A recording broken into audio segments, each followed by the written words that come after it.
Good afternoon. Welcome to the LSL Union School District Board of Trustees meeting. Thank you very much for being with us tonight. We're going to call the meeting to order at 5:31. And we're going to ask our Deputy Superintendent to do roll call, please. Vice President Roberto Campo. Clerk Jose Antonio Jimenez. Trustee Guadalupe Gilpas Barrera. Here. Trustee Leticia Garcia. Present. Trustee Beatriz Perez. Present. Vice President Ocampo, Clerk Jose Antonio Jimenez are absent.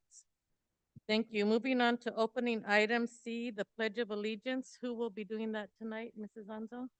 So we have 3 students from the LSL Community School, 3 sixth graders. So if you can come up to the podium, please, Diana Ramirez Diaz, Cesar Alexander Calderon, and Winston Angel Cherris. Make sure you turn on your mic. Please stand for the Pledge of Allegiance. You may place your right hand over your heart. You may begin. I pledge allegiance to the flag of the United States of America and to the republic for which it stands, one nation, under God, indivisible, and liberty and justice for all. You may be seated. Thank you. That was a great job. Continuing on with opening items, spotlights. Deputy Superintendent Anzo, do we have any spotlights tonight? Yes, we actually do have a spotlight. We are going to be honoring a special guest tonight and wish her the best as she begins her journey, her new journey. Mr. Duran, can you please introduce our guest of honor? Yes.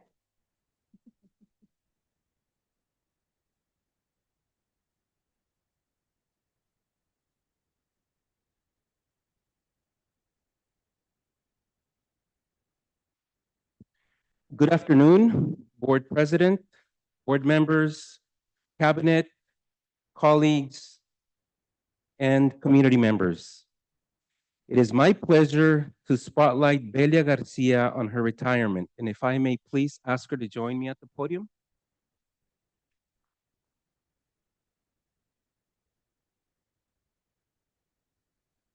So, a journey of 1,000 miles begins with a single step. This ancient proverb perfectly encapsulates the remarkable career journey of Belia Garcia, as she has had in the LSL Union School District. She started her journey as a bilingual clerk in February of 1985, and Belia has consistently demonstrated exceptional dedication, hard work, and an unwavering commitment to the LSL Union School District. Over the years, Belia has not only excelled in her role, but has also played a pivotal part in shaping the success of our school district. Her contributions have been invaluable, and their positive impact on our team and district as a whole cannot be overstated. From Belia's early days as a clerk, bilingual typist, media technician, secretary, admin assistant, to her current position as a director of human resources, she has taken on new challenges with enthusiasm, determination.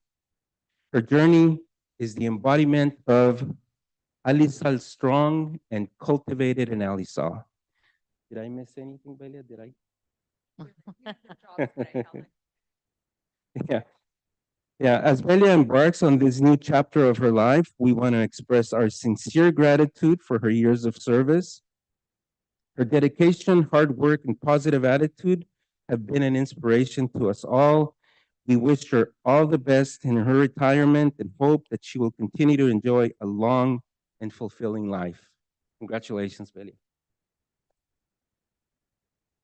And so, as a token of our appreciation, we'd like to present her with a plaque, and then afterwards, maybe she can take a picture with the board, and there's some cupcakes for all of your enjoyment. Thank you, Mr. Duran. Yes, after the presentation, we will take a 10-minute break for little snacks and to talk to Ms. Belia Garcia, and then our chair, Mr. Ocampo, will take over the meeting. So the plaque reads, Alisal 39 Years of Service Award presented to Belia Garcia Navarro in recognition of your exemplary service to the Alisal Union School District 2024.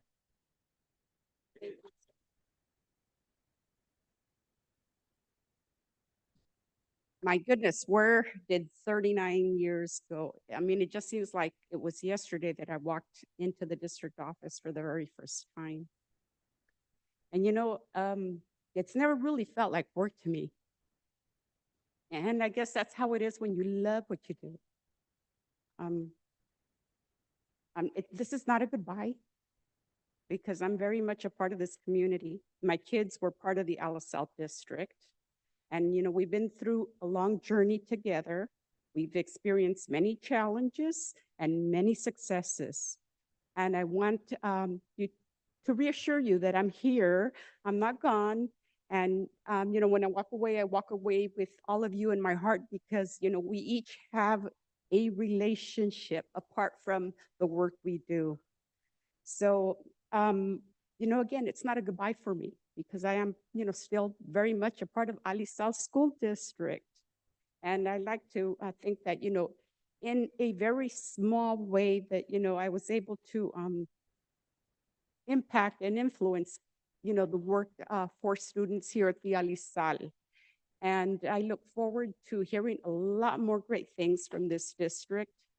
And again, I appreciate the opportunity and the opportunities, right, of working for this district. And I had that distinct privilege of serving the Alisal community for so many years. And it was actually a little bit more than 39, but it's now 45 years of serving students, not only at Alisal, but at a couple of other districts. And the journey continues. I will continue to serve students because that is, what is in our blood here. The Garcias, like, we're public servants, and public servants is, we serve the public. And I hope that in some way, shape, or form that I was able to serve this community well. So again, thank you so much, and not a goodbye, because again, we will be seeing one another. And again, I'm just expecting to hear a lot more great things from Alisal. So thank you so much.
Thank you. Now we will break for 10 minutes. We will resume the meeting at 5:50.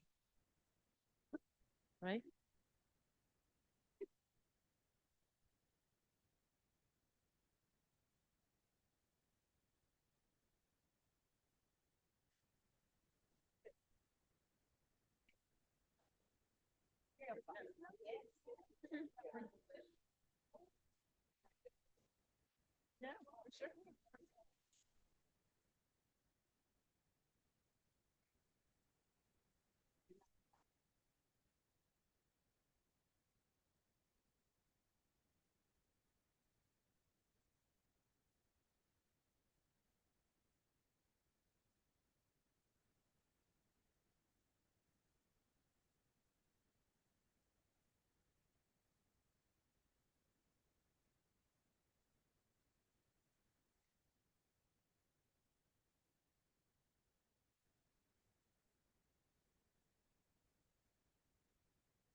Great job.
We will resume the meeting at 5:50, and we're on number E, which is the adoption of the agenda. I will entertain a motion to adopt the agenda. So moved. So move, Señora Gilpas. I'll and- second. Sorry? Oh, I'm sorry, seconded by la señora Garcia, Leticia. Um, Any comments or questions? Okay, very good. We will then go for, if we could have a line vote, por favor, señora Anso. Yes. Vice President Ocampo, Yes. Trustee Guadalupe Gilpas, Trustee Leticia Garcia, Yes. Trustee Beatriz Perez. Yes. 4-0. Okay, thank you for that. We will continue to number 2, which is a public comment concerning items on the open session agenda and on non-agenda items. There will be a 2-minute limit for individuals and a 20-minute limit on total public comments. There is no ceding of one's time to other individuals. Individuals wishing to address the board on open session agenda items and other items may do so at this time, and we have a starting time of 5:51. Let's see, I believe we have Jesus, Jose Guerra Antonio.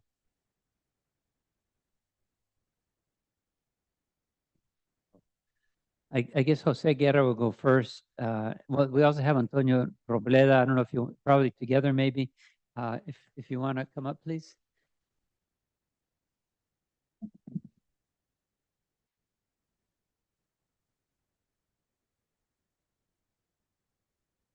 Hi, good evening, LSL Union High School District members. My name is Jose Guerra. I represent Montebella community here in East Salinas.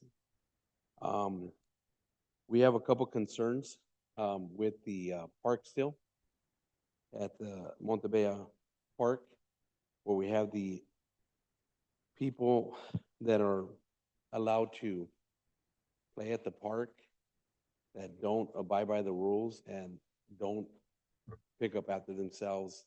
They leave a mess, they overpark, they double park, they triple park. We've addressed it to code enforcement. We've addressed it to Mr. Abbasi. We've addressed it to City Council, Ms. Lindquist, who's in charge of the Parks and Recs Director, I believe. We've addressed it to the city manager. We've addressed it to everybody. We feel like we're not being heard. We're not really happy about that because, you know, we pay probably the highest taxes in Salinas, in Montebella, and I could bring you guys proof of that. I know, you know, it's sad to get basic service that's not happening in our area, and we've been trying very hard and respectfully talking to the correct people, the right chain of command, and nothing is happening. So I'm very disappointed that they allow people that don't live there disrespect the park and not abide by the rules, and it's sad. And I hope that you guys can help us fix this problem. We don't mind when kids play there, people have fun. We don't mind, but respect it. It's a beautiful park, and we want it to stay that way. Thank you very much.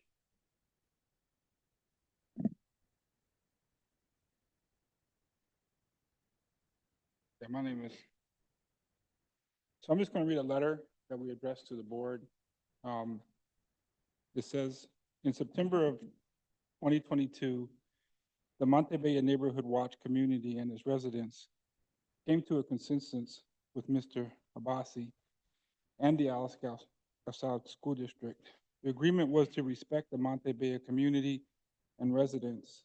It was agreed that the soccer at Montebella Elementary School and soccer field will be limited to only Saturday and Sunday, 9 a.m. to 5 p.m. The agreement was then formalized in the Alaska School District contract with the Salinas Soccer League. As of January 2024, Mr. Abbasi and the Alaska School District changed the contract without notifying the Montebella residents and community.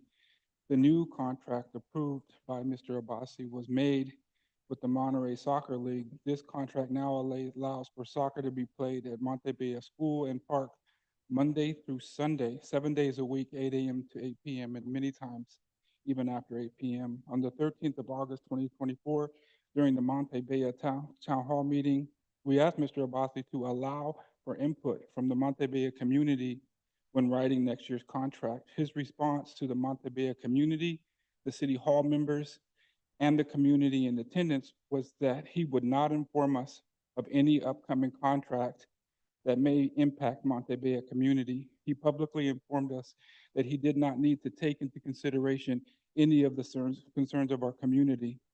The Montebella community has always supported the Alisal School District. We consider the relationship to be collaborative, supporting the children within our community and surrounding communities.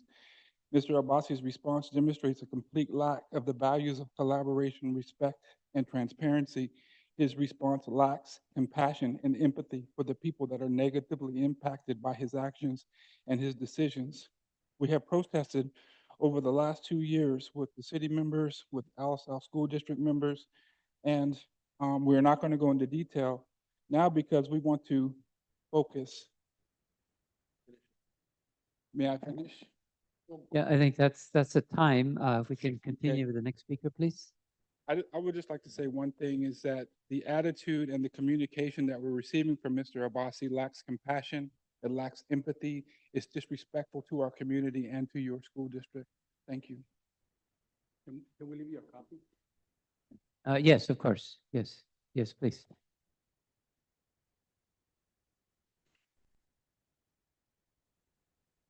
Thank you. Thank you so much for your input. Next is Alex Reynoso.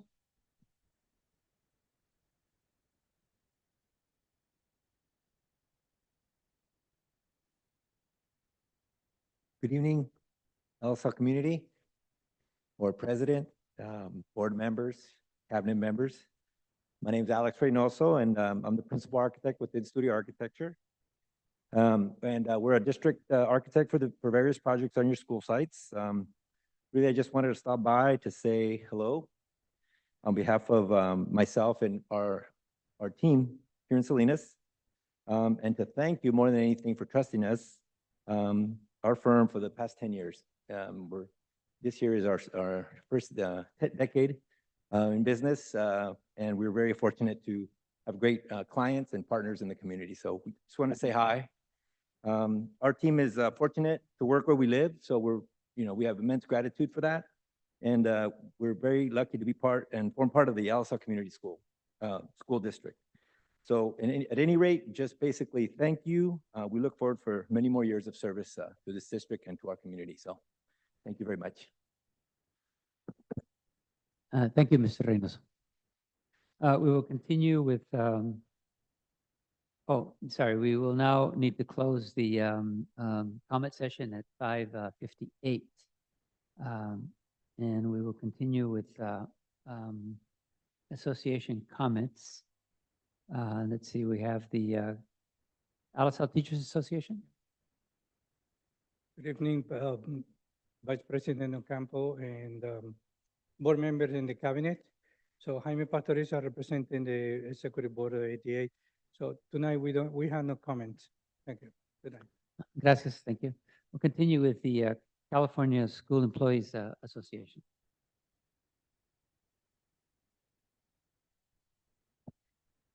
Good evening, Mr. Ocampo and board members and cabinet members. Tonight, Solange Kequinoy, CSA chapter president. Tonight on the agenda, there are two resolutions. One is to eliminate the 12 community school coordinator positions, and the second is to eliminate the 12 parent education specialist positions. There is also another item to be approved, the revised community school coordinator position to 12 managers position. CSA would like the board to consider the following questions because there was no input from the union. Why, first question, why the 12 managers? Who are they managing? Who will do the work and family engagement? The managers may bring resource to the sites, but who will work directly with families, connecting them to this service? Parent education specialists usually work directly with the families. What happened to those proposed positions? Did families request a parent education specialist at each site? What happened to the promise made to the families? Managers attend meetings and trainings. Who will be on site providing all these extra service brought in by managers to families and their students? Who are the current 6 parent education specialists going to report to? Which managers? Will the managers be doing classified duties? That is transferring out classified work. Currently, we have 6 parent education specialists that each serve 2 schools, and they are spread thin. Who will they be able to successfully support? No, how will they be able to successfully support all the school sites without these new managers in service, and plus with the new cost system? There's a lot. With community members were included to make a change to the structure of the community school program that was originally proposed. And finally, is this change in the best interest of the community? Please take in consideration before you make the decision tonight. Thank you. Thank you. We'll continue now with presentations. We have a school site presentation.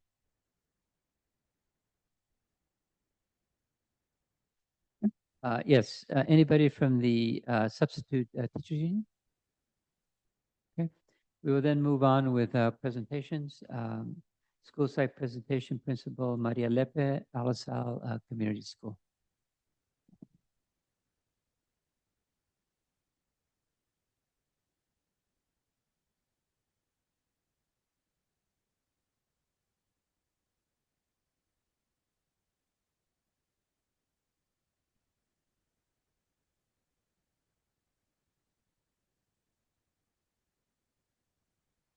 Good evening, Vice President Robert Ocampo, board members, Mrs. Sanso, cabinet, and community members.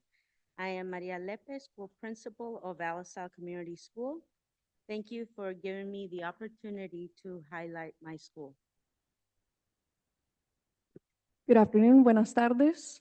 My name is Cecilia Moreno Mares, and I'm the assistant principal over at Alisal Community School.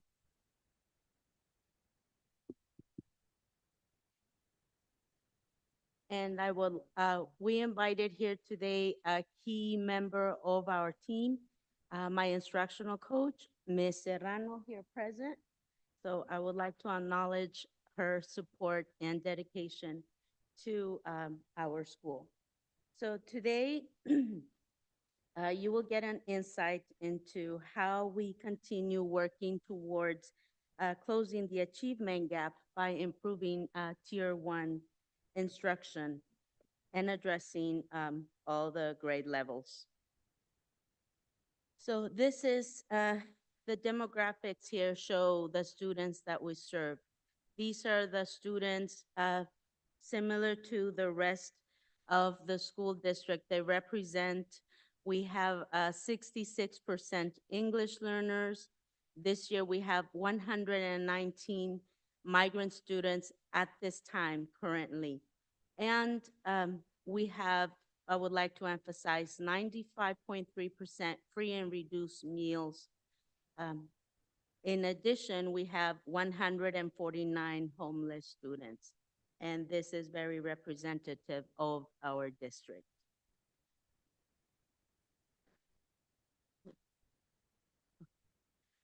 What we have here is the LPAC spring data from 2024. Our students took the English language proficiency assessment for California, and these these are the scores that guide us in addressing our LCAP Goal 2 to ensure student growth in English. So as you can see here, in level 4, we had 34 students that reached the highest level, which is level 4, reaching proficiency. Also shown in yellow, number 3, we have now 143 students that shows that's where we have the biggest numbers. That is an opportunity to target this group to ensure that next year they reclassify and reach proficiency in level 4.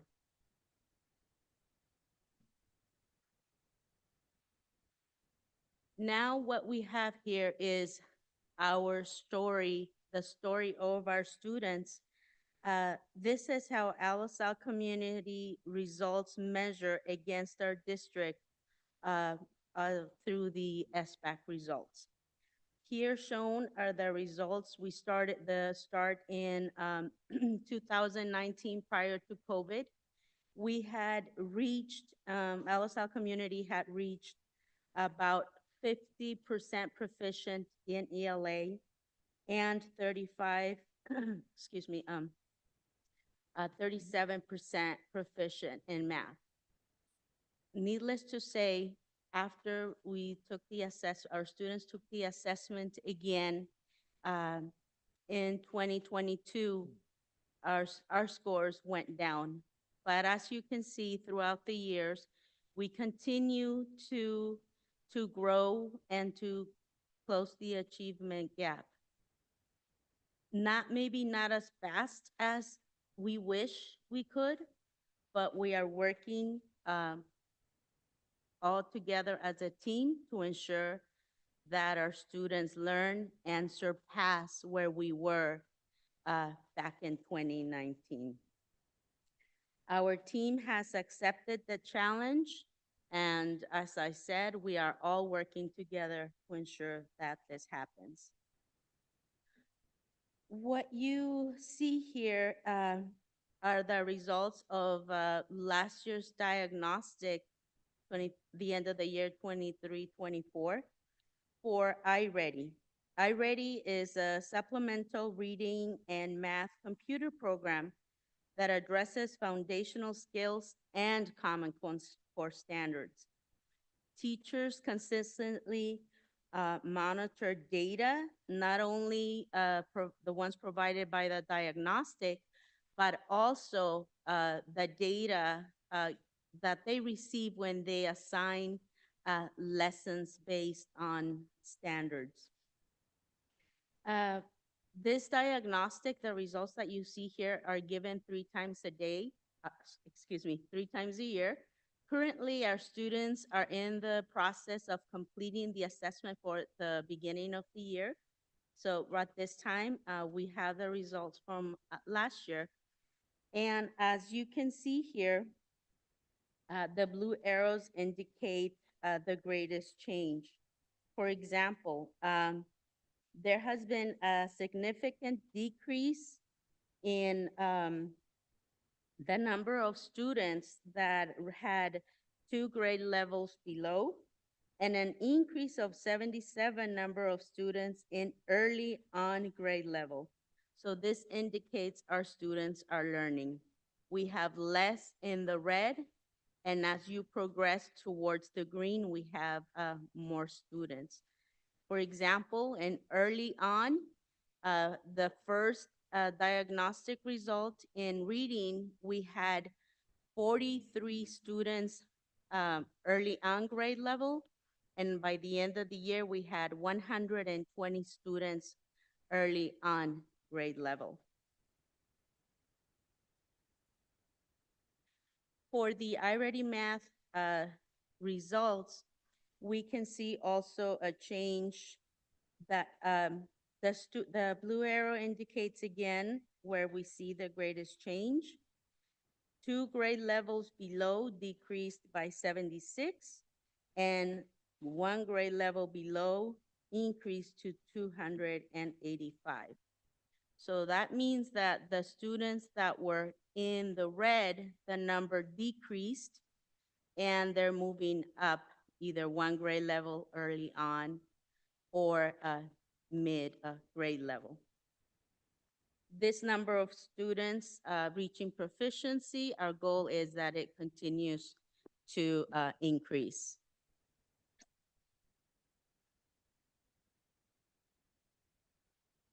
Now, here is the story of our lower grade students. We have, even though we no longer utilize DRA, which is that developmental reading assessment for the lower grades, these are the scores that we have from the end of the year. As you can see, the data shows if we look at the grand total, the column to the right, in kindergarten, by the end of trimester, we had 14 students that were on grade level that had met standard.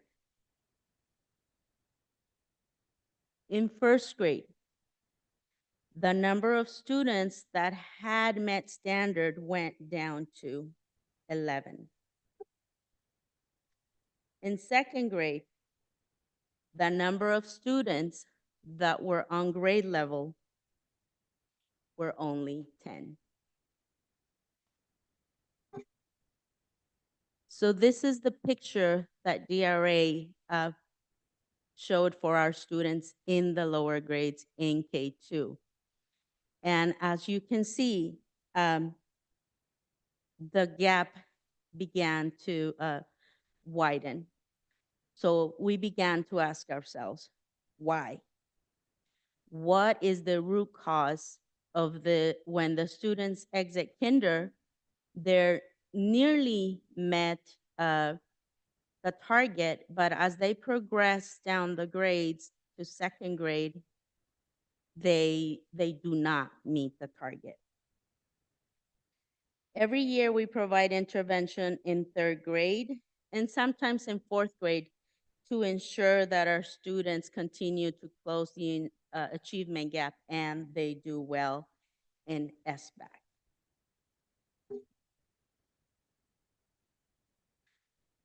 So moving forward, looking at all the data, this is our plan. We will continue with Write Up a Storm closed reading and writing strategy school-wide because they have proven to be successful at our site with consistent implementation. We have provided targeted professional development, and we will continue to do so. And our focus will continue to be on closed reading and writing strategies school-wide, and a special focus on writing assessments because that is how, what got us to bring in Write Up a Storm strategies, the looking at our assessments and the need for student improvement. We will continue utilizing Achieve 3000 to offer rigorous differentiated lexile text to address the linguistic needs during designated ELD in 3rd through 6th grade. We will continue with horizontal articulation and learning walks. Now, looking at the data that you saw in DRA, as I mentioned before, we saw the gap and we analyzed some of the possible causes. One main one was the lack of systematic direct instruction lessons on foundational skills and the lack of consistent RTI implementation. After meeting with our team, we decided that we were going to address our goal 5, Best First Early Literacy Instruction in K3. We looked at the simple view of reading. We were already working on the language comprehension, and in order for students to comprehend, they need to be able to decode and to have language comprehension.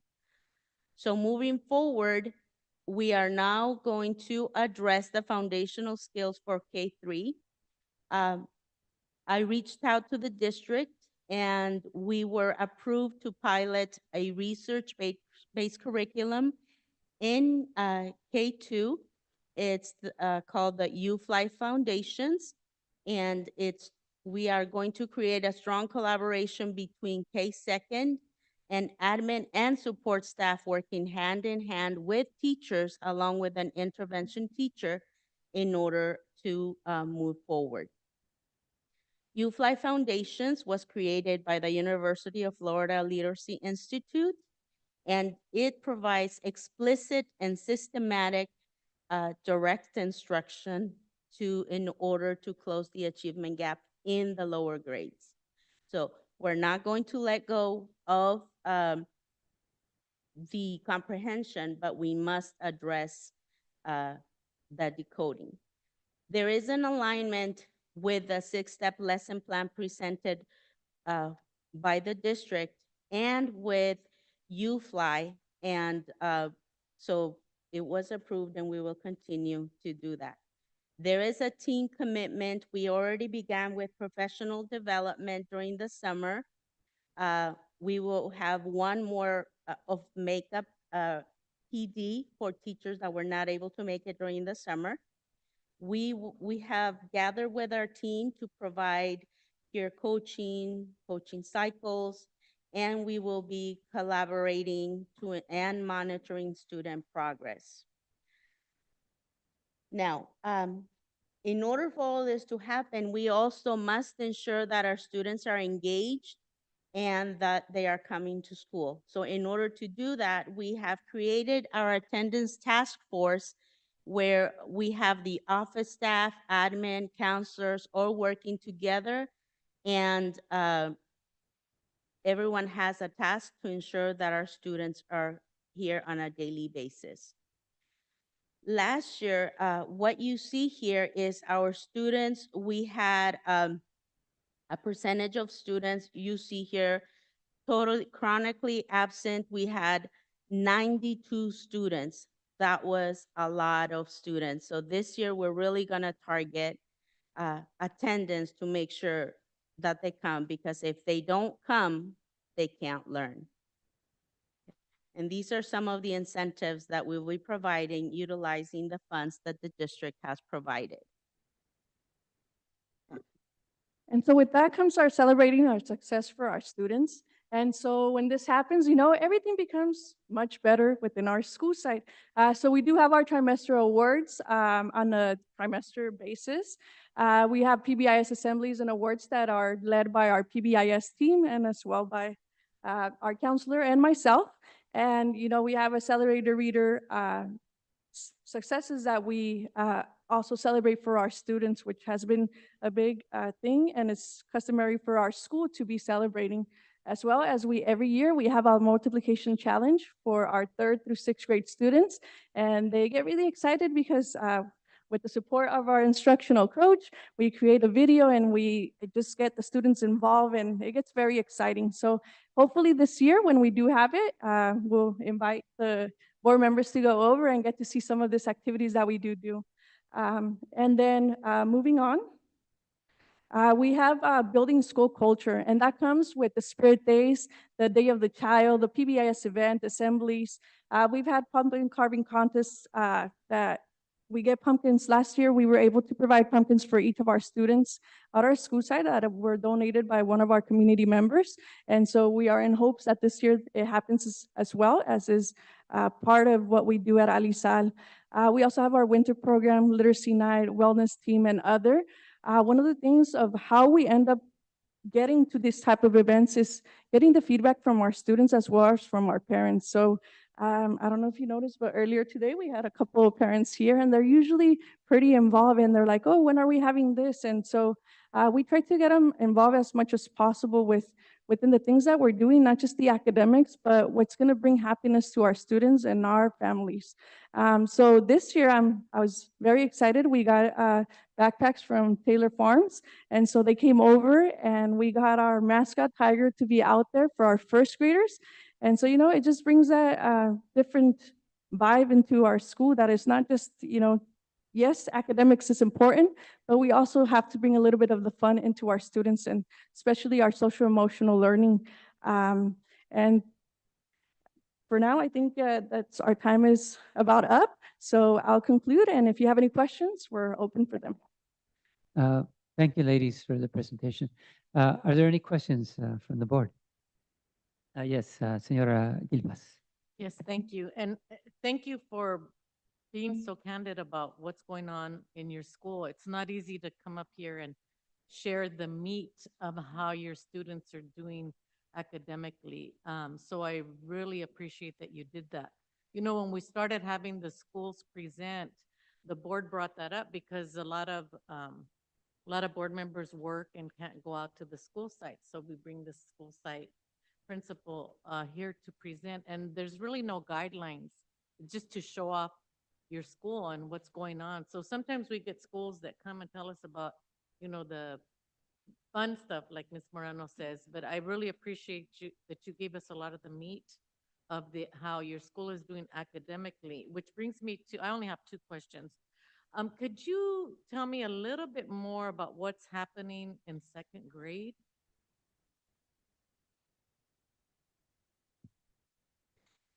Throughout the years, we've always had discussions about the curriculum that we're currently utilizing, and now we know it's not aligned with the science of reading, Wonders Diagnostic, but we are getting support from the district through Ms. Cordero. Last year, she came in and presented at our staff meetings, and so that is, at our school, that has always been an issue, and teachers are always getting different support materials. But in order for a program to work in teaching students to read, especially English learners, it needs to be systematic, direct instruction. And even if okay, it's direct instruction, but if it's not systematic, our students are not going to learn. So we ventured out and looking into new programs, reading research, and that's how I came about into UFly. So I brought in my instructional coach, and we've been researching, getting materials together, and this is our first year of implementation. And now we continue to look for materials and supplies that we will need for our students in order to make this work. Oh, well, thank you. So thank you for that. Also, my other question is for attendance. At what point will a home visit be made, and who makes the home visit? I'll respond to that one since I'm usually involved in doing these home visits. So usually we get to, students are referred to our cost referral process. And so there we start seeing what are our attendance rates and everything. And aside from that, we start looking into it first. So we contact the student first, and then we see, hey, let's get them motivated to come over. Now, after we see that, after three absences or more, or when they're more chronically, we start contacting the parents. Unfortunately, sometimes our phone number from the school is blocked, and so we start to figure out different ways. So when it becomes more than 6 days, or for us, we try to do it as soon as possible, 3-4 days, and we don't have any contact with the parents by then, we conduct a home visit. And usually the home visit is done by Ms. Keiko, or one of our family resource centers, and myself, or as well as Ms. Lepe. So it all depends how fast we could get that communication with the parents, because sometimes they will respond to a phone call and we see the difference and the change from there. But if we don't see the change, that's when we start making those home visits. Thank you. I know that home visits are very important. Sometimes it just takes one home visit.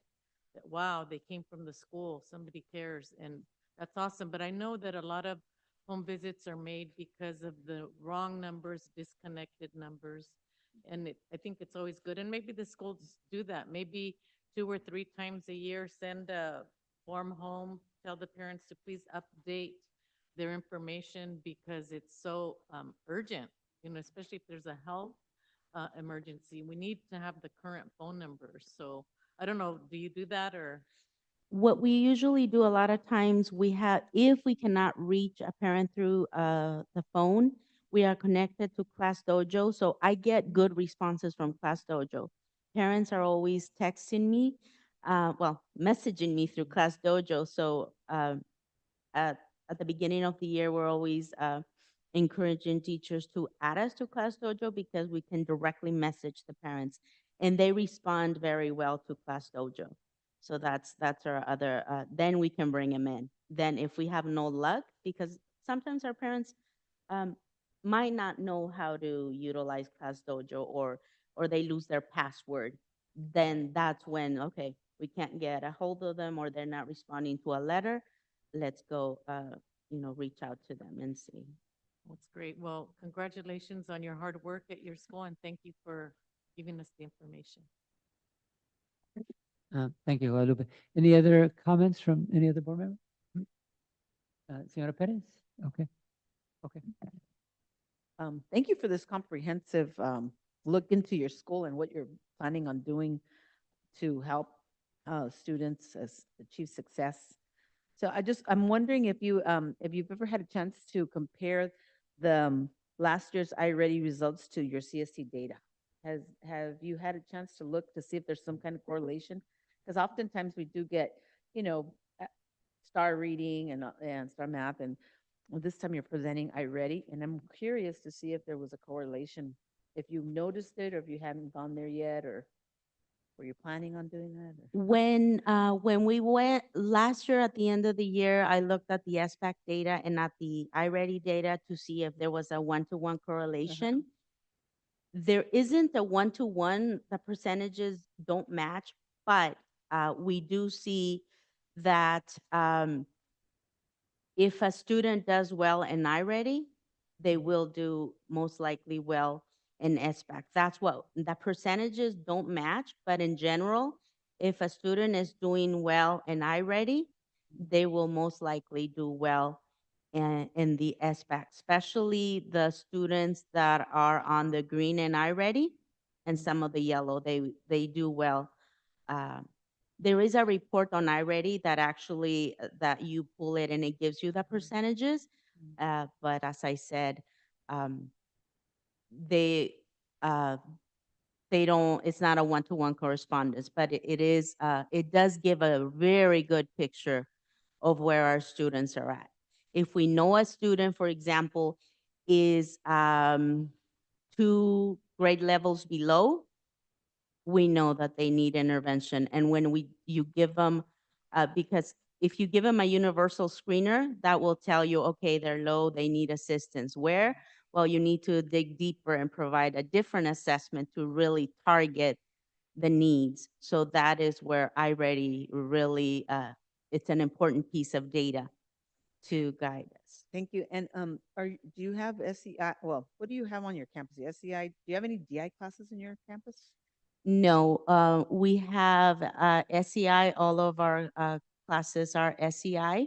Okay. And yes. Okay. Thank you so much for this. It's appreciated. You put a lot of work into it, and we can hardly wait to see the results of that. I'm really curious about that new program that you found. Has anybody else besides your school tried to get onto the U Fly? Not that I'm aware of. Okay. I'm curious to see how that's going to play out for you. But Yes. good job. Thank Mm. you. Thank you. Thank you both.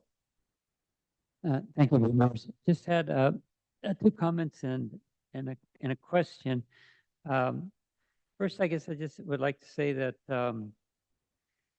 after COVID happened, there was a drop in test scores. I think in the whole state. But I mean, COVID was kind of the cause of our test scores going down. And there's been a few recent studies that have shown that most districts have stagnated. In other words, there's not much improvement.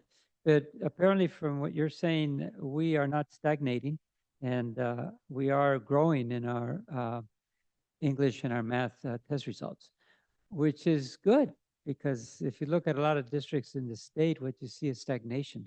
Unfortunately, it's like COVID is the results or the effects. They're still lingering. with many of our students, and unfortunately.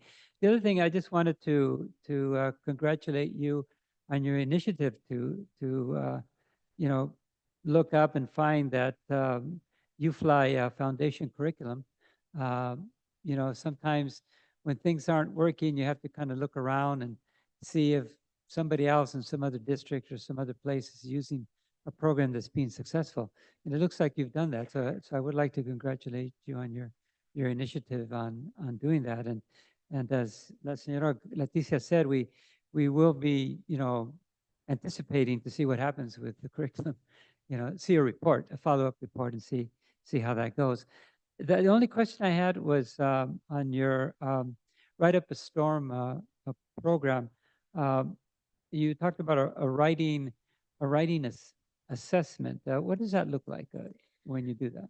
So writing assessments, they mimic the SBAC assessments for third through sixth grade. Um, Mrs. Storm provides us with different genres assessments, and the introduction, it mirrors it exactly. And we use the SBAC rubric. So we really, she has helped us break down the rubric and really understand what is needed for each student to succeed. And she has provided the scaffold so we continue to implement.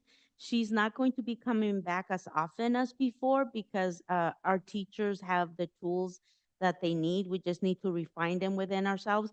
But we do need additional support, training new teachers. And, you know, throughout the years, we'll see how much support our upper grade teachers need. And as new teachers come in, you know, we might need a refresher. But I believe we have a solid team with common strategies to address our needs. I'm wondering, do students individually get back feedback on their writing, or is that like too daunting a thing to do with the numbers of students that teachers, you know, have? We have Mrs. Storm has provided success criteria, and our teachers are beginning to utilize it. It's a specific template. For example, if they use an explanation, they get 1 point. If they elaborate, they get another point.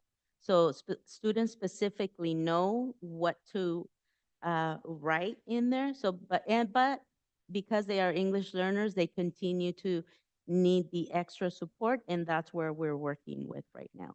Okay, well, thank you then for your presentation. Thank you.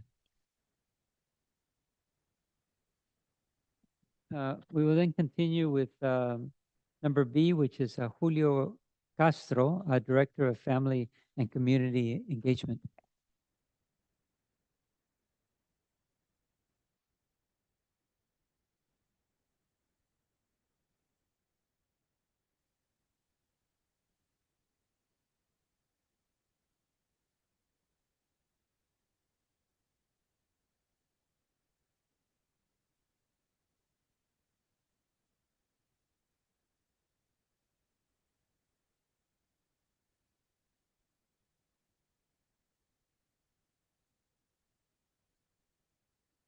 Good afternoon, Board of Trustees, Deputy Superintendent Anzo, Cabinet members, and members of the community. My name is Julio Castro. At the previous board meeting, I was appointed Director of Family and Community Engagement for the Alisal Union School District. For the previous year, I have been operating as the District Community Schools Coordinator. And today I will present about the Alisal Community Schools. The community schools team and the 3 family resource centers will be under my direct supervision moving forward. Today, I will give an update, talk about the community schools implementation grant, the roles of the community school team, and an update on the community school summits that have happened this year. As a refresher, there are 4 pillars of the community school strategy: integrated student support services, ensuring that our district has support for students related to mental health services; family and community engagement, ensuring that families and community are part of the process of this strategy and beyond; and collaborative leadership practices for education and administrators, and expanded learning opportunities. In our district community school strategy, we are focusing on family and community engagement, which is not just a one-year process. It is not a 5-year process, but something that we will be working towards for many years to come. And how we engage with our families will evolve based on our needs and with the changing of our families and our students that we receive every year. So collaboration has been a key part as a community school strategy developing internally and in neighboring districts. We were reminded that each school site and each community school is very different. If you look at our 12 schools, each one will have their own unique needs and assets. As we hear about community schools in other districts, though we come from similar communities and sometimes share students, each school should strive to meet the needs of their students and families and the surrounding community in each of their schools. We also visited neighboring local neighborhoods and school districts, and we learned how they operate and how their community school work is being carried out differently in each of their school sites. And the responsibilities are different, right, with who's leading the community school work and doing the community school work. And the different models of support for each school are good to learn from each other, right? Knowing that we don't have to conduct them identically. These are some of the districts that we have been in collaboration with. And I've mentioned this before, we have a central regional technical assistance center for the Central Coast that's based here in Monterey County, which serves from Santa Barbara to San Benito, Santa Cruz, and in between. And we have 3 coordinators from the Regional Technical Assistance Center here today who have really been leading this collaborative work to connect us with community school coordinators.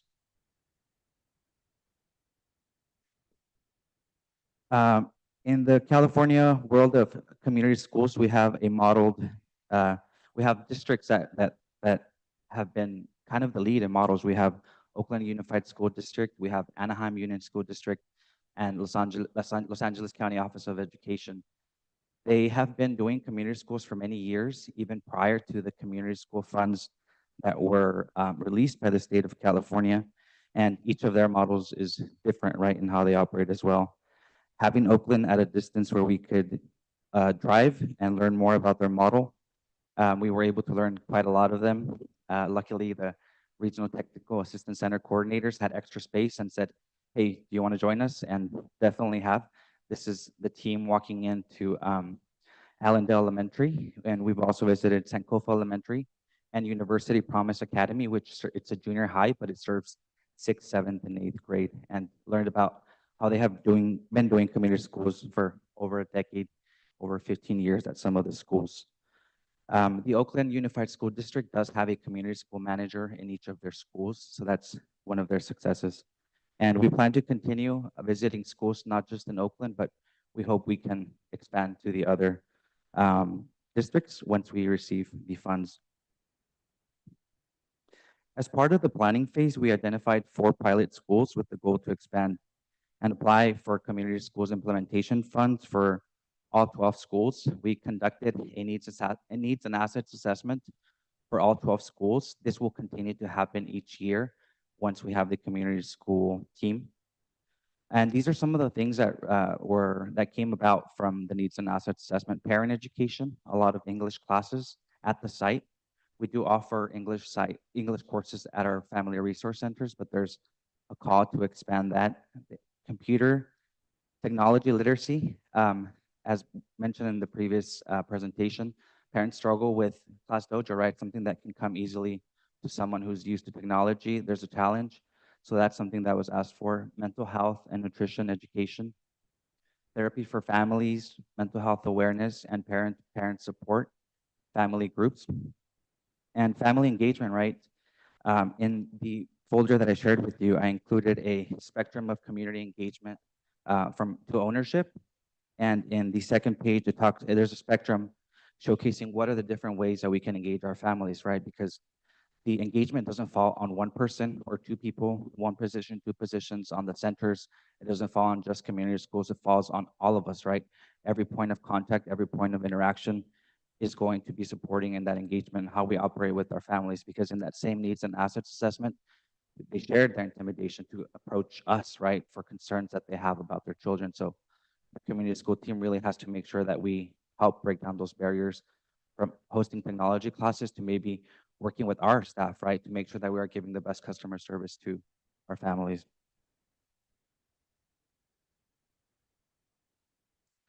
As part of we just finished the planning phase this past July. We are now in the implementation phase.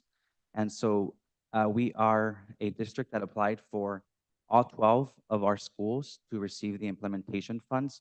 So we qualified, each school qualified for 1,425,000 per site for 5 years. I included a breakdown of how much funds would be received per site for all 5 years. And this funding will be used to pay for the salaries and materials for the supply, for technology for the community school staff, for programming, contracts, MOUs, any services that we expand or bring new to the district. And this budget will be managed by the Family and Community Engagement Director. We are part of the Cohort 3 implementation grantees, and we are waiting for the grant award notification letters. That's been a common question for all the community school team. On when we can receive the funds so that we can begin the good work. We were notified the letter will be sent late August, early September by snail mail, not through email. So they will send an actual packet that we will then have to have our superintendent sign and return. And then hopefully we can get the funds as soon as possible. But there is a scheduled California Department of Education budget webinar on Tuesday, October the 15th, where there will be an overview of the budgeting process. What are some of the allowable and non-allowable expenses, right? I jokingly said when we were doing the Cafecitos for parents about what they dream about community schools, he said, well, you probably can't buy a horse with it, but we actually can get equine therapy that we already are doing, right? So even though we can't buy the horse, there are certain things that we can do to make sure that we are following protocol.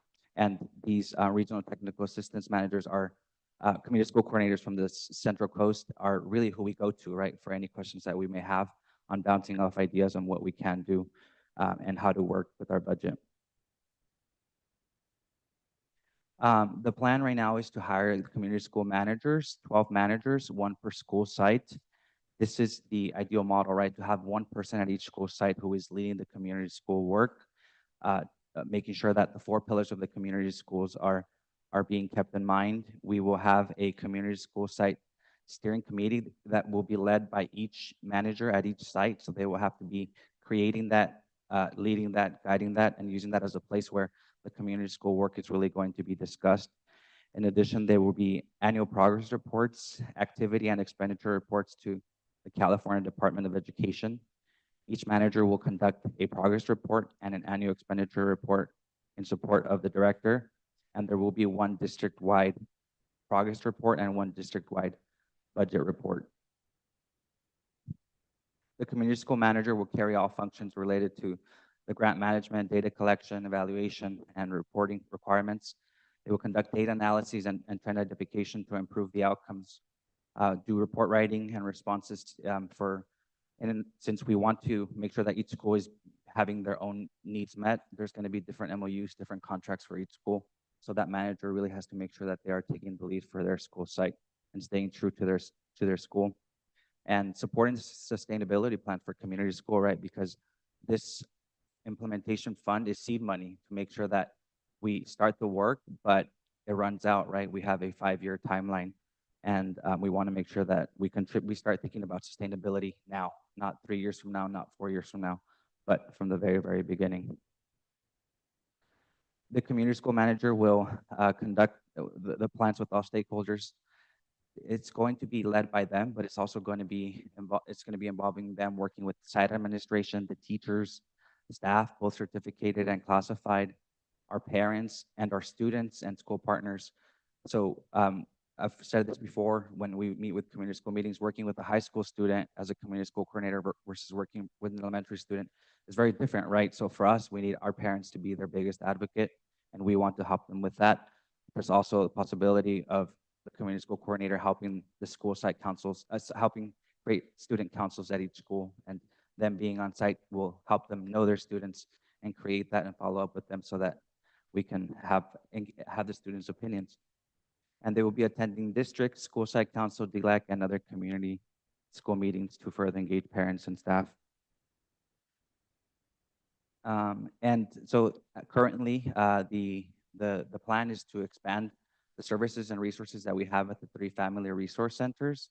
And the schools are working on identifying a schoolroom or space to create that satellite family resource center to provide services on sites and parent supports and eliminate those transportation barriers that we heard about and those needs and assets assessment that we conducted. We also had the opportunity to attend the Community Schools Empower Summit. We had parents, admin, PES, FRC managers, counselors, social workers, and coordinators. And in addition to attending, we actually had 3 different presentations that our district was able to showcase. So to highlight some of the good work that we're already doing. And so we presented with MCOE Regional Technical Assistance Center. The Alisal Union School District team presented on our cost process, the coordination of services team, talked about our family resource centers. What are the things that we're really doing that to us might seem like little things or things that we worked really hard to get to that we might take for granted, but that other schools don't have. The idea of a family resource center to some school was just mind-blowing. And we partnered up with the California Partners for Future of Learning to present about the work that we were doing, especially in collaboration with parents and families. And closely we presented with Padres Unidos. And finally, so we also had a first ever Community Schools Parent Summit, which was really inspired from the attendance of the Community Schools Empower Summit in June. And we had a keynote speaker, Nidia Baez, who was the first ever community school manager at Fremont High School and is now the principal at Fremont High School. And it was really wonderful to see attendees get a little bit more comfortable with the idea of what a community school can look like. There were workshops for parents that revolved around mental health, family resource centers, parent engagement, about social emotional learning topics that we already have, right, from professionals that we already have. So it's wonderful to bring a lot of folks from outside, but really utilizing the resources that we have here in our district. And we had a closing ceremony with mariachi and a taquero, which I think was probably one of the highlights. And we had a lot of the other districts that came in attendance and are now wanting to conduct their own community school parent summit. And so we are happily working with them so that they can learn from us and we can continue to learn from them. And we also got a recognition from Robert Rivas. So we got a plaque and award, which I just realized I left in my car, but I will bring it out after the board meeting. Thank you for your time. Thank you for the presentation. Any questions from the board? Yes, Senora Guadalupe. Thank you. Thank you for the information, Mr. Castro. Congratulations on your promotion, right? You're the director now, right? And I know that at the summit, because I was there in the morning, Mr. Koenig called you, and this sounds weird, but some kind of maniac. A maniac for passion, was it? Or what was it? A maniac on a mission. Oh, a maniac on a mission, and you're not for passion, sorry, but so that's how he feels about you. I think that's how everybody feels about the work you're doing with the community schools, and it's a big piece of what's going to happen here in our school district. But my questions are the implementation breakdown of year 1 per site. Is this based on having one manager at a school site, or is this based on what was originally presented to the board with a coordinator and a parent education specialist? The total, the amount that each school was eligible for is a set amount, and the way that you're eligible, the calculation for eligibility is by number of students. Since I think I know all of our schools fall between 500 and 1,000. Everybody qualified for the same amount. I know it's not the same in other school districts who have students maybe that go over the 1,000 and the lower, but that's been the set amount. Okay, so this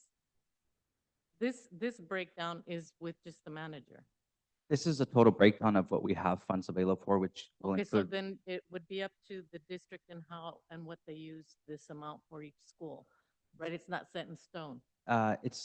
each school will get the same amount. Uh-huh. How you can use it should really be in collaboration with everybody. That's the parents, the school sites, council steering committee, the district, everybody that really is in our school, right? Everybody should have a voice. Thank you. I like that. Everybody should have a voice. So going on to the needs and assets assessment results. I see a lot of things that are listed here for the manager that are actually, and I'll discuss it later when we come up for those positions, are actually classified work. And what I see now that there's not going to be a coordinator and there's going to be a manager, the manager will get paid less because they're not a coordinator, yet they're going to be so busy with, and of course we know they can't do the classified work because that's a union issue. But they're going to do more than what's listed here because on the revised job description, it says that, and I'm sorry, I get excited, excuse me. On the revised job description, it says they're even going to be writing grants for funds, grant writing. That's big. Not everybody could do grant writing. So they're going to be, funding, streams. I mean, trying to get funds. That's big and that's hard. Yet it's been wanting to be changed to manager where, and they're going to get paid less, but yet what I see, and I'll discuss it further when these items come up, it's more work. And I'm very concerned with it getting mixed with the classified position. So I do thank you for the information. And there's just so many questions. I don't have enough time for this meeting, but I kind of condensed it for the items coming up. Okay. But thank you so much for the information. Thank you. Any other questions? Señora Perez? Okay. Señora Garcia? Just comment. Yeah, it seems like a overwhelming, daunting task to put community school community schools, yeah, at a school. Just in general, just seems like there's all these moving parts, right? And they all have to come together. And I was just, okay, so we have $17 million that was awarded and 300,000 first year, and you broke it down. So 300,000 seems like a lot, but really, if you do the math, there's not really a whole lot there, because if you're going to hire, is it managers or admins? What are you hiring? Managers, And are those classified or certificated? classified management. Okay. So, and that was, I guess, my confusion there. So, but still, I'm assuming they're making a decent amount of money, and you have to include PERS and all that other good stuff. So it ends up being not very many employees. So I think you're gonna run out of, I mean, I don't know how much money you have left over after hiring one person. Mhm. I don't know that, but you must know more than I do. But And that was the big conversation, right? About how to think sustainability. How can we hire folks who can carry out the work that's going to be quite expensive, as mentioned, but also to leave funds so that the schools can have money for programming and those MOUs and those services. So it was an attempt to find that balance. and just as a former principal, is there like, how do you perceive the principal's role in all of this? I mean, are they going to be the ones overseeing this new person, or their shared responsibility? How does that look? Yeah. For It- the principal that's yeah. there It would be already? quite kind of? similar to, for example, the counselors, they report to their site report is the principal, but they do have a director that they receive support from, people personnel services. And this person should really be complementing the work that the principal and the assistant principal are doing, specifically working with the families, and in a lot of ways that will hopefully alleviate some of the challenges that come from maybe parents not approaching, or maybe parents not having information that can lead to misunderstandings with their children's education. Okay. Well, thank you. I mean, yeah, I probably have lots of more questions, but yeah, thank you. Thank you for your report. Thank you. Thanks. Okay, well, thank you, Julio Castro, for your report. Thank you. And we will then move on to any board member reports. Sí, señora Gilpas. All I wanted to do really is congratulate the 131 MLK students who went at least one level up in SBAC. So we're, happy for that. Thank you, Mr. Urquizo, for sharing that information. And the awesome thing about it, it's just not like the top students, it's every student that went up a level. So that's a pretty good number. So congratulations to MLK students. Okay, any other reports? No? Okay, any reports from our deputy superintendent? Okay, very good. We will then move on to the consent agenda. These are contracts, MOUs, agreements, grants, proposals, conferences, and so on. So we move on to 5A, which is approval of consent agenda. I will entertain a motion to approve. So moved. Motion made by La Señora Gilpas. Is there a second? I second. Seconded by Leticia Garcia. Comments, questions? Okay, Senora Anso, can we have a line vote, please? Yes. Vice President Roberto Campo, Yes. Trustee Guadalupe Gilpas, Trustee Leticia Garcia, Yes. Trustee Beatriz Perez. Yes. Passes 4-0. Okay, we will move on to 6, which is the business services action item, process for naming of the new early learning center on Buckhorn Drive. I will entertain a motion. Motion. Motion made, Senora Gilpas. Second. Seconded by La Señora Garcia. Point of order, please. It was. Oh, I'm sorry. Okay, seconded by Ms. Beatriz. Beatriz Perez. Okay, very good. Okay. Okay, we move on to any, I'm sorry, let's see. Yes, sorry, any comments or any questions on this item? No? Okay, very good. We'll have a line vote then, Senor Anson? Vice President Roberto Campo, Yes. Trustee Guadalupe Gilpas, Yes. Trustee Leticia Garcia, Yes. and Trustee Beatriz Perez. Yes. Passes 4-0. Okay, we'll move on then to 7A, which is action item, request for new positions, community school manager. We'll entertain a motion. So moved. Motion made by Senora Gilpas, second. Second. Seconded by La Señora Perez. Any comments, any questions? Yes, Senora Gilpas?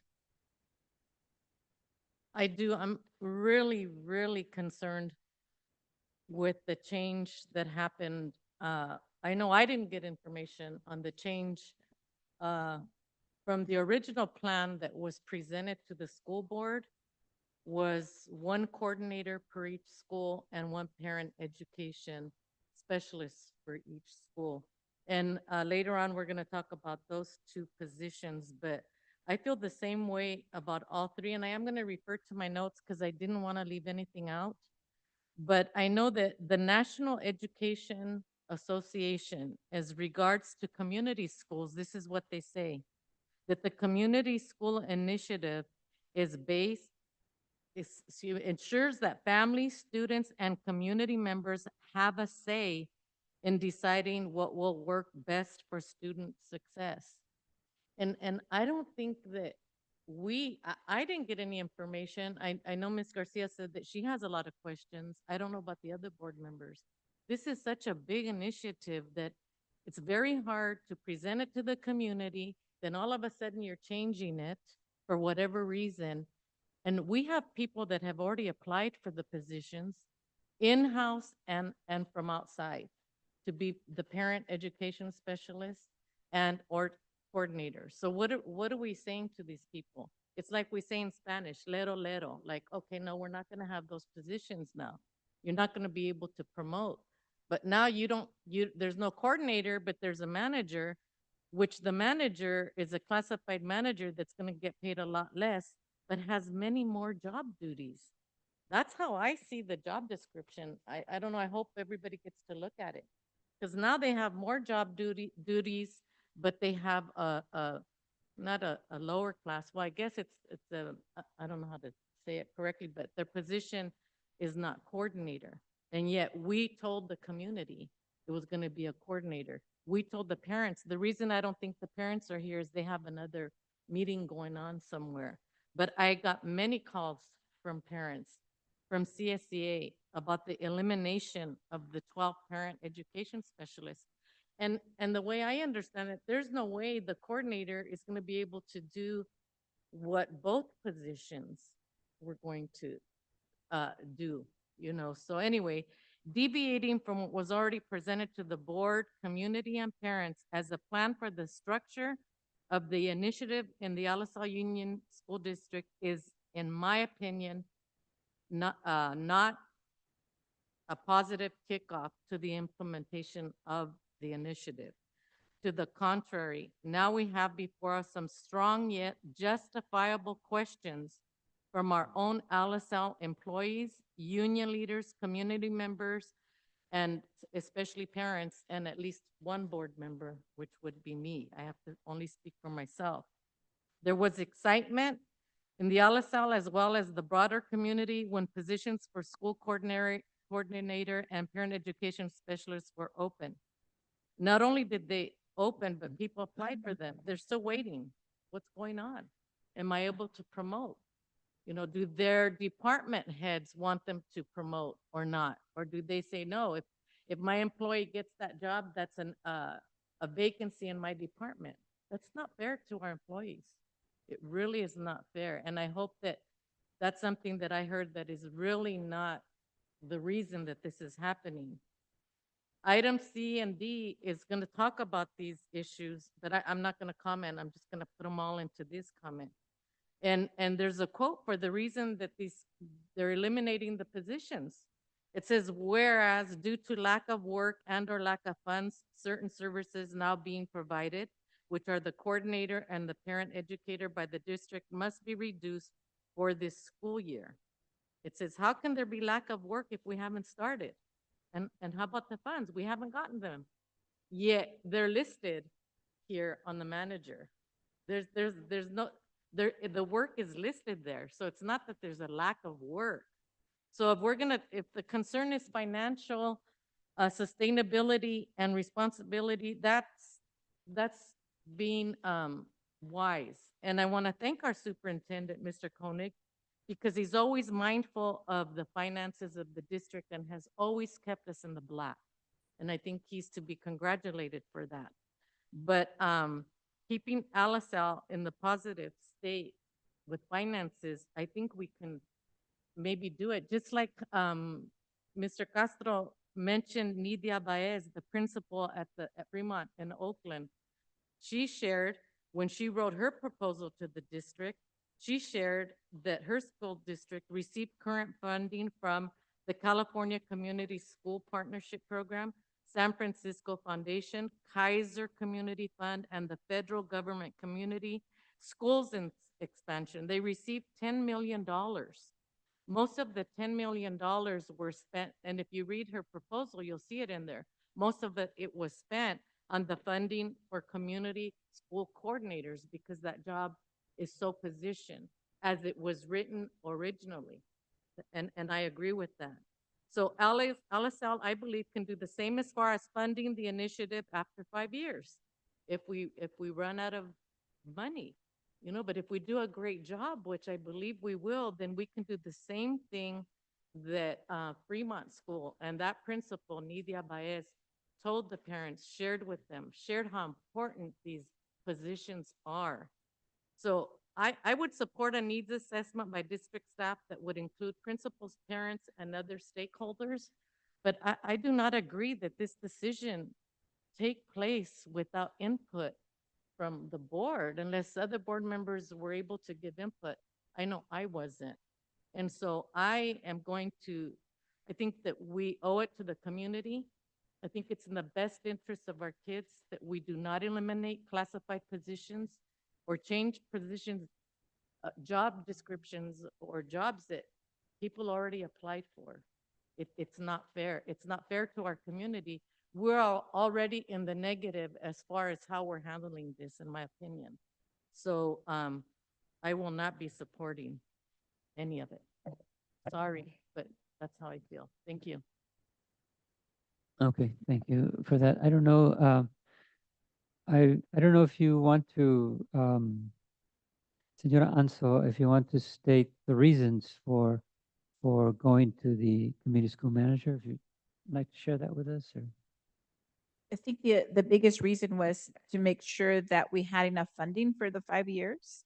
Having the position as a coordinator and including the 12 parent ed specialists, it wasn't going to be in sufficient money to make sure that we have that to carry out the initiative. So that's the decision was made after looking at the salaries to go into the manager positions and not hire the parent ed specialists. So basically, you're saying that we don't have enough money to hire this parent specialist. With the amount that, just like Mr. Castro presented, the amount is $17 million, but it's divided by 12 schools. So each school applied for the grant. And so that's why each school is getting, I think it was 1.4 for the 5 years. And so then they divide that 1.4 by year. And so it's $300,000 to be able to make sure we have funding for the school coordinator or manager, make sure we have it for the parent ed specialist, that it also includes Mr. Castro's salary and then any clerical support that we're going to hire. Any other comments from other board members?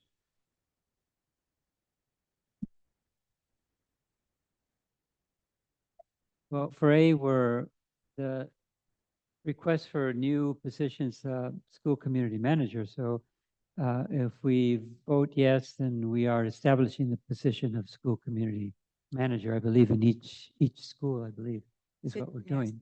So I think there was still a discussion, comments be made. Ms. Gilpas made the comments, and then, so Mr. Campo can call for a vote, or if it's going to be, say, this table, the motion would have to be done to table the item. So you can go either way. Señora Gilpas. So at the moment, I'm not interested in tabling it yet, because I think Mrs. Anzo said something interesting. If the funding is not there for both, I think we can be creative, and it's not my job to be creative, but I think that, I don't know, I'm just saying maybe one coordinator for 2 schools. But we all know that the parents have been asking for someone at the school site that is going to be like a liaison or resource for them.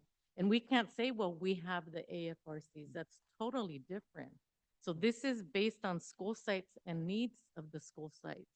So what I said in my closing comments, I'm open to discussions, but I think we have to have those discussions, because that's what the whole point of the community schools is, to have those discussions. If we can't afford those 2 positions, somebody should have looked at that before we told people to, open these positions, or even had like our well, I'm repeating myself, our LSL people that want to promote, and now they can't promote because there's not going to be such a position.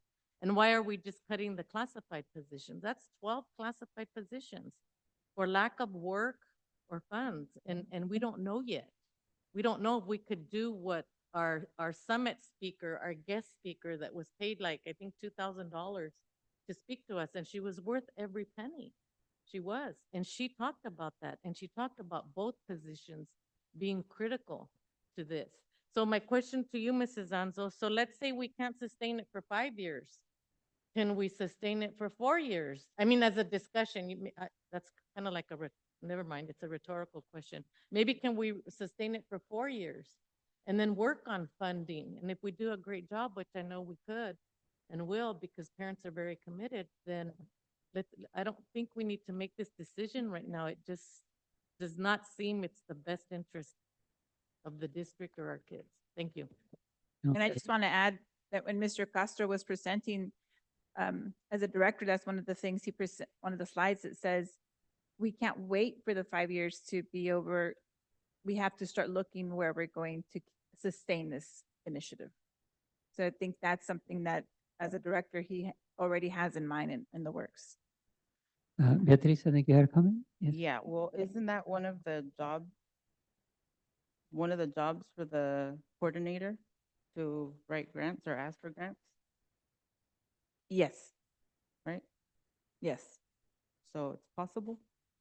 Yeah, if we want to sustain it, and that's one of the things the state is saying, yes, you have this grant, but we want you to find ways to sustain the work. And so that would be one of the director and manager coordinator, whoever's at the sites, is to write those grants and look for different funding. Any other comments? Okay, I guess then we will call for the vote. If we could do a line vote, please. Vice President Robert Ocampo, No. Trustee Guadalupe Gilpas, Trustee Leticia Garcia, No. Trustee Beatriz Perez. No. Motion does not pass. Okay, we will then move on to 7B, which is action item. Request for new positions, para educator 4, 8 positions. I will entertain a motion. So moved. Motion made by la señora Gilpas, a second. I'll second. Who was that? Okay, la señora Garcia, I'm sorry, Garcia. And see, we'll move on to any comments or questions. Okay, very good. We'll take a line vote then. Okay. Vice President Robert Ocampo, Yes. Trustee Guadalupe Gilpas, Trustee Leticia Garcia, Yes. Trustee Beatriz Perez. Yes. Motion passes Move on 4-0. to C, action item resolution number 2425-04, reduction of classified management school services for the 24-25 school year. Okay, entertain a motion. Moved by Señora Gilpas, a second.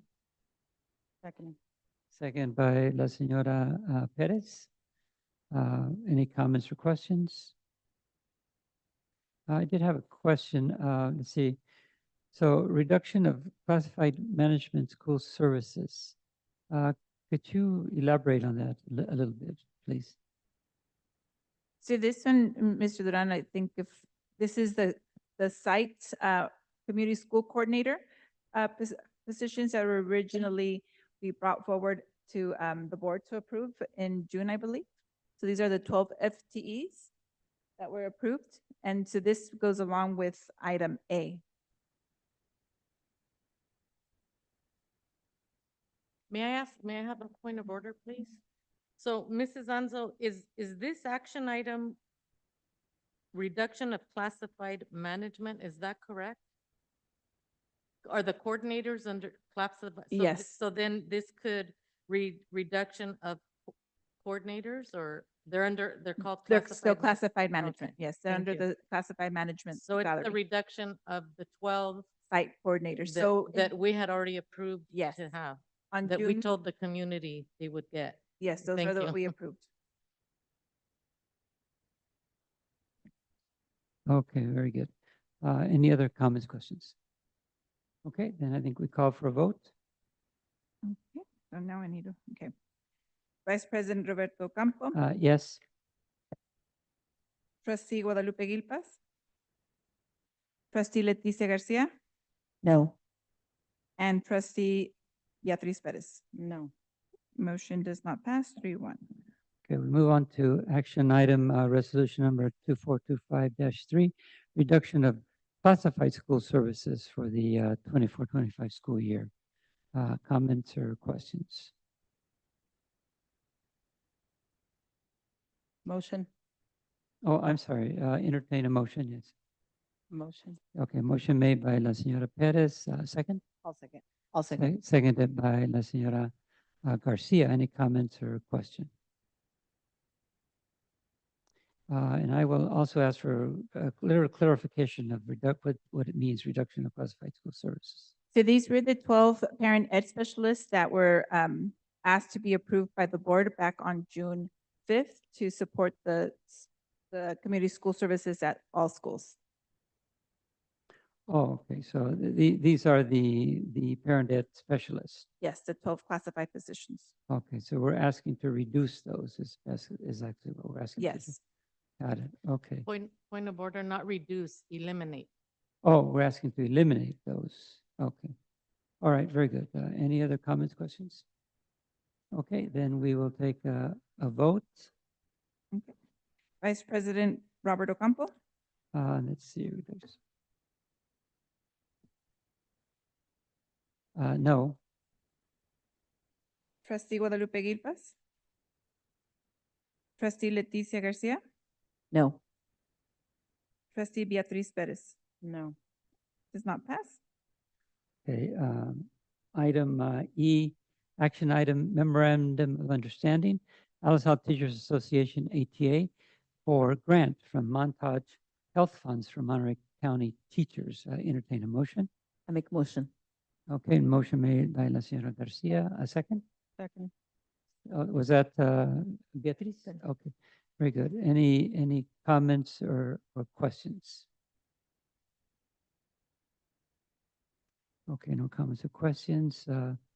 We will take a line vote. Vice President Robert Ocampo, Yes. Trustee Guadalupe Gilpas, Trustee Leticia Garcia, Yes. and Trustee Beatriz Perez. Yes. It passes. Okay, we'll move on to F, which is action item, provisional internship permit 24-25 for the school year. Entertain a motion. Motion. Was that Senora Perez? Yes. Okay, and the second? All second. Seconded by La Señora Garcia. Any comments or questions? Yes. How many PIPs are we talking about for next year? More or less, or what? How many what? For Pips. this year? Well, it's for the 24-25 school year. Yeah. So, so far, there are 2 PIPs. Total, I'll give you a rough estimate that we most likely have less than 10 probe zeros. This includes the PIPs, and it also includes the teachers on short-term staff permits and teachers on waivers. Okay, thank you. I just wanted to know that. Thank you. Okay, we move on to G, which is an action item. Variable term, oh, I'm sorry. Take a line vote. Okay. Vice President Robert Ocampo, Yes. Trustee Guadalupe Gilpas, Trustee Leticia Garcia, Yes. Trustee Beatriz Perez. Yes. Okay, then we move on to G, variable term waivers, so 24-25 school year. We'll entertain a motion. So moved by Señora Gilpas. Any comments or questions? I'm sorry. Seconds, yes. Second. Second by the Señora Garcia. Okay. Perez. Oh, so sorry. Okay, let's see, any comments or questions? We will take a line vote. Vice President Robert Ocampo, Yes. Trustee Guadalupe Gilpas, Trustee Leticia Garcia, Yes. and Trustee Beatriz Perez. Yes. Motion passes. Move on to item H, revised job description for school site coordinator to community school manager. Okay, entertain a motion on that one? Oh, motion Ms. made by La Señora Gilpas, a second? Second. Seconded by La Señora Perez. Comments or questions? Okay, we'll do a line vote then. Vice President Robert Ocampo, Yes. Trustee Guadalupe Gilpas, Trustee Leticia Garcia, No. Trustee Beatriz Perez. No. Does not pass. 3-1. Okay. Action item, revised job description, Director 2 of Human Resources. I will entertain a motion. So moved by La Señora Gilpas, a second. Second. Second, was that? Ms. Perez. Perez, okay. Comments or questions? Line vote, please. Vice President Robert Ocampo, Yes. Trustee Guadalupe Gilpas, Trustee Leticia Garcia, Yes. Trustee Beatriz Perez. Yes. Passes 4-0. Okay. Move on to future agenda items that you can review for yourselves. And future meeting dates also. We move on to 10, which is public comments. Closed session agenda only guidelines. There will be a 2-minute limit for individuals and a 20-minute limit on total public comments. There is no ceding of one's time to other individuals. Individuals wishing to address the Board of Trustees on closed session agenda item may do so at this time. We have a starting time of 7:20. Okay. And we have an ending time of 7:20. We will then adjourn to closed session at 7:20. And after a 10-minute break, closed session will begin, will begin promptly at 7:30.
Um,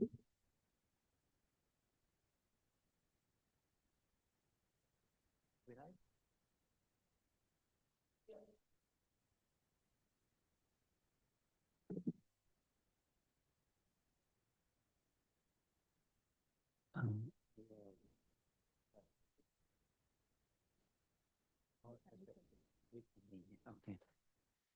Okay, we will now reconvene to open session. Time reconvened is 7:52, and there are no actions to report. Meeting adjourned at 7:52. Thank you, everybody. Good night.